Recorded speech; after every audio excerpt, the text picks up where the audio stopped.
Samsung Galaxy F62 Samsung के द्वारा लाया गया एक ऐसा फोन जो कि सैमसंग के फ्लैगशिप फोन के अंदर जो प्रोसेसर का इस्तेमाल किया जाता था उस प्रोसेसर को इस्तेमाल करते हुए फोन को लॉन्च किया गया है। Exynos 9825 जो कि 7 नैनोमीटर टेक्नोलॉजी के ऊपर बेस्ड है और साथ ही साथ इस फोन के अंदर आपको 64 मेगापिक्सल का क्वाड कैमरा सेटअप मिलता है रियर के अंदर और उसके अलावा 32 MP का फ्रंट कैमरा मिलता है जो कि 4K वीडियो को रिकॉर्ड कर सकता है 30 FPS पे। दोस्तों इसके साथ साथ आपको इस फोन के अंदर जो डिस्प्ले मिलने वाला है सुपर एमोलेड प्लस डिस्प्ले मिलने वाला है जो कि 6.7 इंच का होगा और आपको फिंगरप्रिंट सेंसर साइड में फोन के मिलने वाला है। यही नहीं, फोन के अंदर 7000 mAh की बहुत जबरदस्त बैटरी मिलने वाली है और 25 वाट का इसको चार्ज करने के लिए आपको चार्जर मिलने वाला है। 6GB वेरिएंट और 8GB वेरिएंट में ये फोन अवेलेबल होने वाला है और इसके अलावा इस फोन का जो डिजाइन है थोड़ा सा अलग है बाकी फोन से। अब फोन लॉन्च हो गया, काफी सारी वीडियोस आपने ऑलरेडी देख ली होंगी, बहुत सारी खूबियां आपको ऑलरेडी पता होंगी इस फोन के बारे में, लेकिन एक सेकंड जरा रुकिए। सबसे पहले सैमसंग F62 के अंदर आपको यह बताया गया कि जो फोन में यूज हो रहा है UI वो है सैमसंग का One UI 3.1। काफी लोगों के द्वारा बोला गया कि कोर UI है और काफी लोगों के द्वारा बोला गया जो फ्लैगशिप फोन्स होते हैं A सीरीज वाले उसके अंदर जो One UI इस्तेमाल किया जाता है वही UI इसमें दिया गया है, टोन डाउन नहीं है 3.1 जो कहा जा रहा है।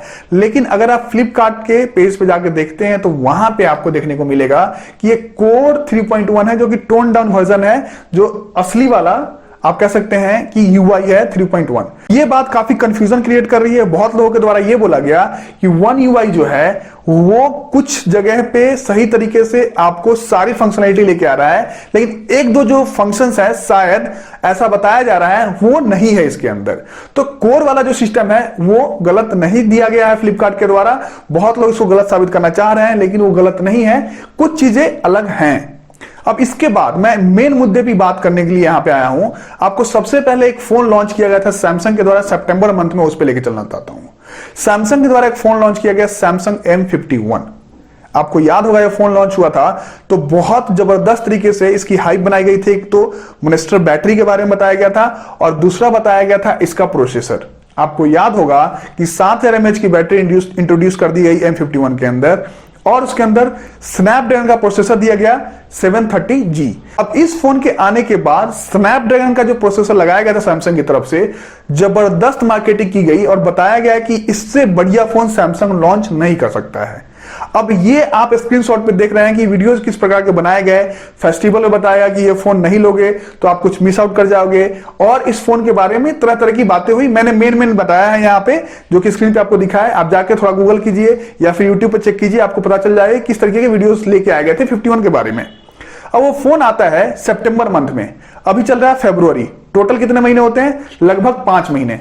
5 महीने के अंदर 23,000 में एक फोन लॉन्च किया गया था। आज की डेट में 24,000 में फोन लॉन्च किया गया और बताया गया कि सैमसंग गैलेक्सी F62 इस रेंज का बेस्ट फोन है। और यही नहीं, आपको 2,500 का डिस्काउंट मिलता है ICICI बैंक के क्रेडिट कार्ड के साथ। तो यहां पे आपको वो फोन सिर्फ 21,500 का पड़ने वाला है। अब इस तरीके से आप ये सोचिए, अगर आपको 21,500 में एक फोन मिल रहा है जिसका प्रोसेसर काफी जबरदस्त तरीके से बीट कर सकता है 730G को बहुत जगह पे, लेकिन आपको वो पैसा कम देने पे मिल रहा है। साथ ही साथ जो आपका इस फोन के अंदर जो स्पेसिफिकेशंस हैं, मेन स्पेसिफिकेशंस क्या होते हैं? फोन का जो मेन स्पेसिफिकेशन होता है उसका डिस्प्ले होता है, उसका कैमरा होता है, उसका बैटरी होता है, उसका चार्जर होता है और साथ ही साथ उसका प्रोसेसर होता है। अब आपका डिस्प्ले 51 में F62 में सेम है, कैमरा दोनों में सेम है, जो फ्रंट कैमरा है सेम है, बैटरी सेम है, साथ ही साथ चार्जर सेम है। केवल डिफरेंस क्या है? प्रोसेसर का, डिजाइन का और UI का। अब इसके कारण आपको यह बता दिया गया कि यह फोन सबसे बेस्ट है। लेकिन बता दिया गया सभी यूट्यूबर्स के द्वारा, जो बड़े बड़े यूट्यूबर्स हैं सो कॉल्ड, कि यह फोन बेस्ट है इस रेंज के लिए। बिल्कुल सही बात है, यह फोन अच्छा है, कोई डाउट नहीं है इसके अंदर। लेकिन मेरा कहना यह है कि M51 के बारे में किसी ने कुछ बात करी, 1% बात करी। काफी लोग ये कह रहे हैं कि 730G आपको अच्छा परफॉर्मेंस देगा। ठीक है, देगा, वो अलग बात है, टोटलिंग का जो इश्यू है कि टोटल करेगा, ज्यादा लंबा यूज करने पे आपको जो 9825 है उसमें दिक्कत आएगी, और काफी लंबे समय तक आप इस्तेमाल करते हैं तो सैमसंग के प्रोसेसर इतने जबरदस्त नहीं होते जितने आपके स्नैपड्रैगन के होते हैं, ये बात की बात है। लेकिन अभी फिलहाल जब M51 इतना जबरदस्त फोन था, आप मतलब 2 महीने पहले तक या 1 महीने पहले तक, आज F62 जबरदस्त हो गया। जिन्होंने M51 खरीदा था वो कैसा सोच रहे होंगे आज, सैमसंग को उससे कम पैसे देके उससे बढ़िया फोन आज वो खरीद सकते हैं। तो ये किसकी गलती है? क्या यूट्यूबर्स की गलती है या फिर कंपनी की गलती है? दोस्तों, कंपनी को सभी चीजें मालूम होती है, अगले 6 महीने 1 साल तक का उनका लाइनअप रहता है और लॉन्च क्या क्या करना है उनको पता रहते हैं। एक फोन कंपनी लॉन्च करती है पर्टिकुलर स्पेसिफिकेशंस के साथ और उससे थोड़े बढ़िया स्पेसिफिकेशन लॉन्च कर देती है, और ये जो फोन सबसे बढ़िया बता के बेचा गया था स्नैपड्रैगन प्रोसेसर के साथ, इसको बिल्कुल डाउनग्रेड कर दिया जाता है और F62 को बुलाया था कि ये बेस्ट फोन है। अब आपको स्पेक्स में थोड़े बहुत बदलाव करते हुए और बड़े बड़े यूट्यूबर्स का सहारा लेके, और जहां पे करोड़ रुपए खर्च करके वीडियो बनाए जा रहे हैं, जो गाड़ियां यूज की जा रही है वीडियो बनाने के लिए, या फिर आप कह सकते हैं मार्केटिंग में इतना पैसा खर्च किया जा रहा है, बेवकूफ कौन बन रहा है आज की डेट में? वो आप बन रहे हैं, हम बन रहे हैं जो फोन खरीद रहे हैं। आपको आज के डेट में 25,000 रुपए में बहुत सारे फोन आ चुके हैं और बहुत सारे फोन आने वाले हैं जो कि आपको 5G के साथ मिलने वाले हैं, लेकिन 4G के फोन को बेस्ट बताया जा रहा है। अब वही बात कोई और MI या फिर रियलमी या ओप्पो का फोन आ जाए और उसमें 5G ना हो, सारी चीजें हो, तो ये बात बोल देंगे बड़े बड़े यूट्यूबर्स जो आजकल सो कॉल्ड हैं कि भैया आप इस फोन को तो खरीद सकते हैं लेकिन लॉन्ग लास्टिंग नहीं है, बहुत दिन तक इसका इस्तेमाल नहीं कर पाएंगे कि 5G आ जाएगा। वैसे पता है कि 5G अगले 1-1.5 साल तक नहीं आने वाला इंडिया में, लेकिन उसके बाद भी ये चीजें कही जाएंगी। ठीक है, तो आपको जब फ्यूचर फ्री फोन लेना है तो आप 5G की तरफ जाना ज्यादा उचित रहेगा। सैमसंग का फोन खराब नहीं है, लेकिन लॉन्ग लास्टिंग 1 साल के बाद किस फोन में क्या हो रहा है कोई भी बात करता है, कोई भी यूट्यूबर बात नहीं करता।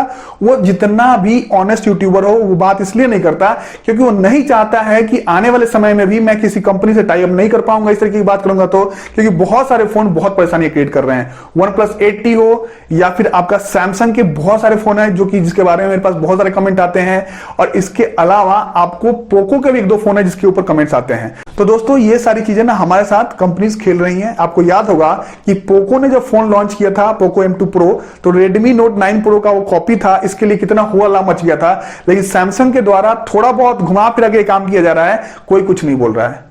मेरे हिसाब से आज की डेट में जिन्होंने M51 पिछले 1-1.5 महीने में खरीदा है वो आज की डेट में निराश होंगे, और सैमसंग एज ए कंपनी इसके लिए जिम्मेदार है, क्योंकि उनको पता है कि हम क्या दे रहे हैं कस्टमर को और अगले 1 महीने बाद हम क्या देने वाले हैं। सैमसंग को इस तरीके की हरकतें नहीं करनी चाहिए। आज की डेट में इंडिया के अंदर अच्छा खासा मार्केट शेयर है सैमसंग का, क्योंकि सैमसंग एक नॉन चाइनीज कंपनी है और बहुत लोगों को पसंद आता है उसका फोन, लेकिन लॉन्ग लास्टिंग उसका क्या रेपुटेशन है आप एक बार मार्केट में जाके, या फिर अगर खुद इस्तेमाल कर रहे हो फोन, M सीरीज का भी फोन इस्तेमाल कर रहे हो तो 2 साल अगर इस्तेमाल कर लिया हो तो आप बताइए कमेंट बॉक्स में कमेंट करके किस तरीके से आपको फोन रिस्पॉन्ड कर रहा है। दोस्तों, तकनीकी सार के ऊपर आप लोगों को आने वाले टाइम में बहुत सारी इस तरीके की वीडियो और भी मिलने वाली हैं, तो सब्सक्राइब जरूर कीजिएगा, शेयर करना बिल्कुल मत भूलिएगा। अगर कुछ आपको पूछना है, बताना है तो कमेंट करके बताइए, क्योंकि सैमसंग के जो फैंस हैं वो मेरे पीछे पड़ने वाले हैं, मुझे ये पता है। थैंक यू सो मच देखने के लिए।